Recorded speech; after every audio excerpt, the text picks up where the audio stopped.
Ambassador Kirby, distinguished professors, friends of Nikola Tesla, ladies and gentlemen of Serbia, it is a great pleasure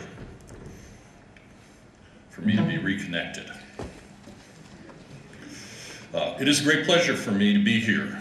I've spent 15 years of my career as a historian of technology studying Nikola Tesla, and to be here with you today to share a few thoughts is absolutely wonderful. As a historian, you spend years working away in the library, in the archives, by yourself, and often thinking things and not having a chance to share them with anyone. So to be here to share what I've learned about this delightful and wonderful individual, Tesla, is truly, truly magnificent. I like the title that we picked for the Congress, The History of the Future. And I think it has two meanings. One is of course, we're thinking about the future, what kind of technologies we want in the 21st century, what kind of society we want to live in, how do we want to treat the earth, the environment. But we also are thinking about, I'd like to suggest, the history of, or the future of Tesla, and what kind of person was he, and what kind of person is he going to be as we go forward in our minds and hearts, and how we look to him as inspiration for the next generation of youth, both in America and Serbia. Now, I worry about this a great deal because I am a professor. I teach in an engineering school, although I'm a historian, and I frequently want Tesla to be an inspiration in a technical and in a scientific sense. Now I've got to make sure that I can actually make my slides go forward.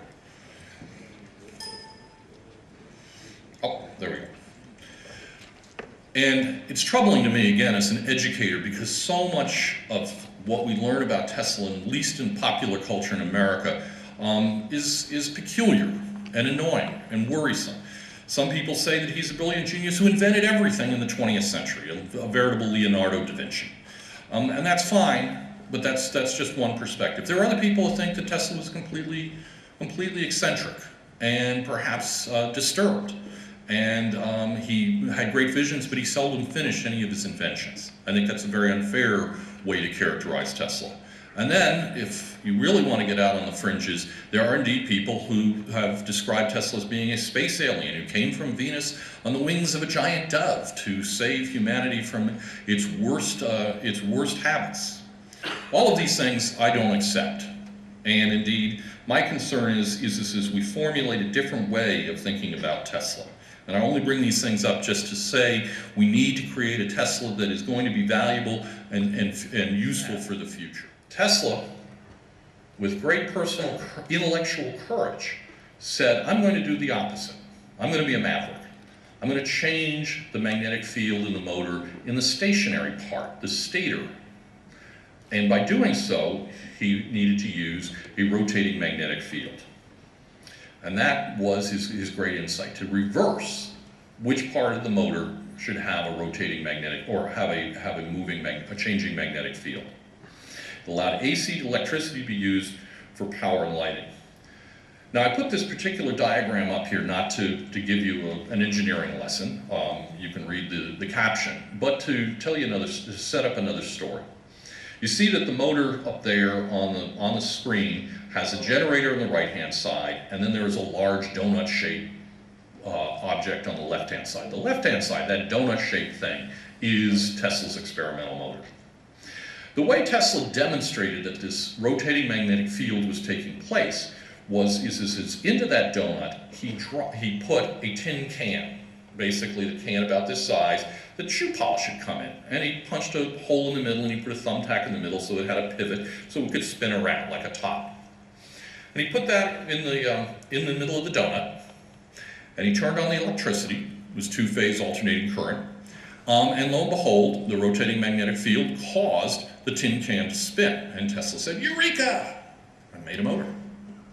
He invited his backer, one of them, Brown, to come see the motor. And I often imagine that when Brown got there and Tesla was all excited, he said, "I've invented an alternating current motor. This is the future. This is wonderful." Brown sort of peeked into the motor, peeked over the side of the donut and said,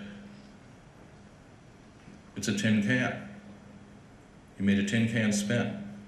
Isn't that special?" So, Brown went away not impressed.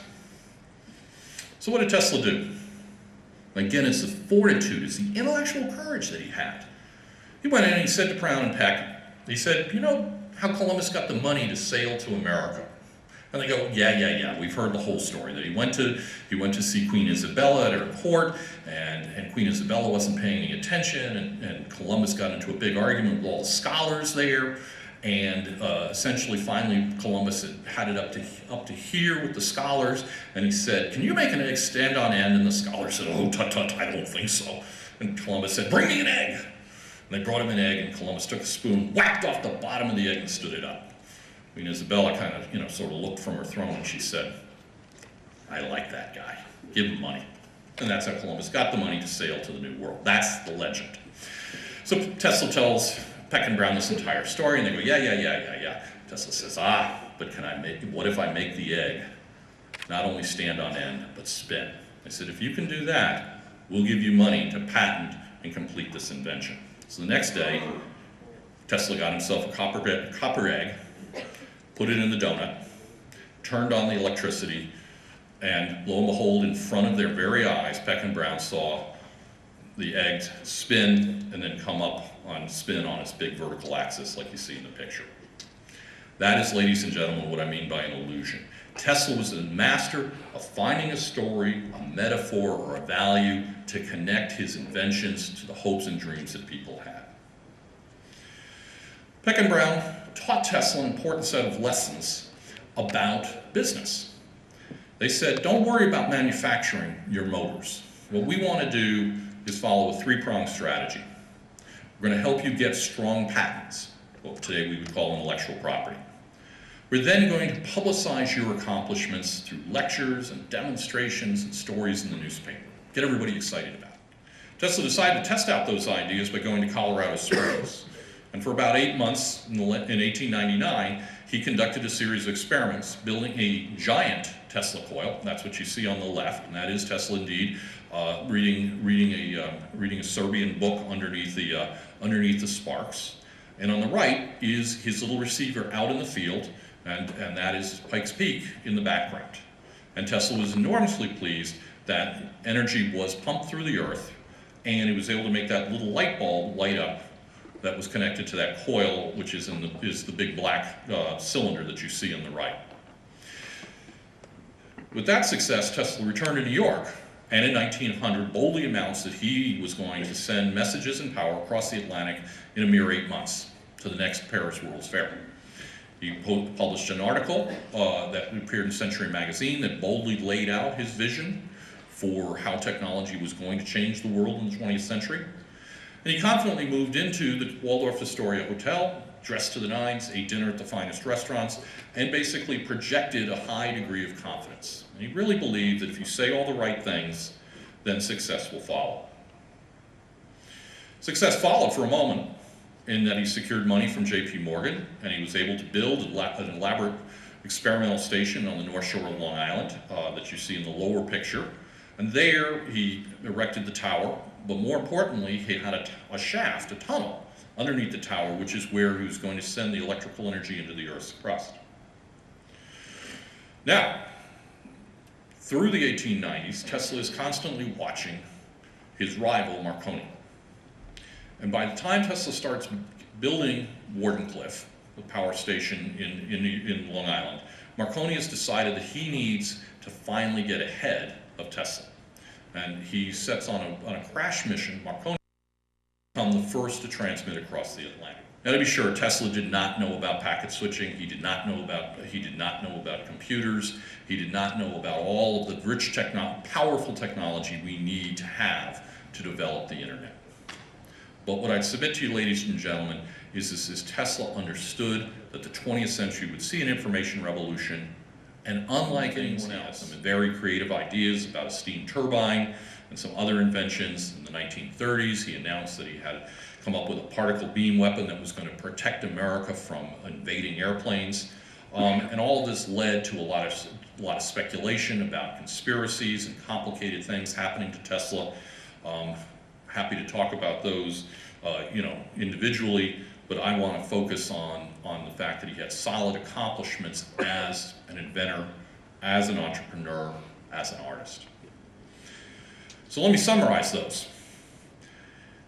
I always want us to celebrate and recognize that Tesla was an inventor, a first-rate technical genius. Maybe I shouldn't be using the word genius, but he was a first-rate individual who was able to do all sorts of things. He had one major success with the alternating current motor. He had one bold vision, wireless power. Many people say that Tesla was not a particularly good businessman. I disagree heartily with that. In fact, I think you need to pay attention to how he planned to make money off his inventions. He clearly learned from his early backers a business strategy of patenting, promoting, and selling. Those of you that are familiar with the way that Silicon Valley operates today, entrepreneurs there do exactly what Tesla did. They secure patents, they promote them, they sell them to companies that in turn fully develop that technology. And for wireless power, he had a vision that is very similar to what any telecommunications company is doing today. They will often give you the telephone for free, but they'll charge you for the service. Tesla's just simply had it in reverse.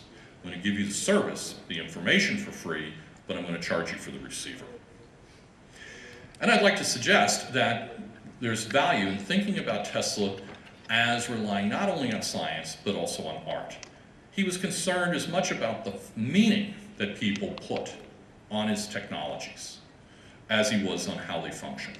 He wanted people to look at technology and imagine bold new worlds.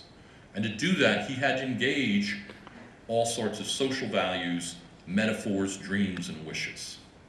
And he was also like an artist in that his inventions, as I've tried to suggest here, came from inside, from his inner heart, and he projected those out on the real world, much like an artist does.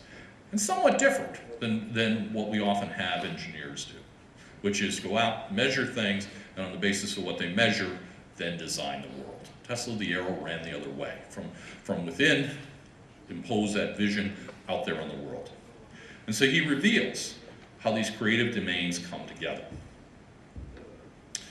I've had the great privilege of publishing my book in the United States. It's had several foreign editions.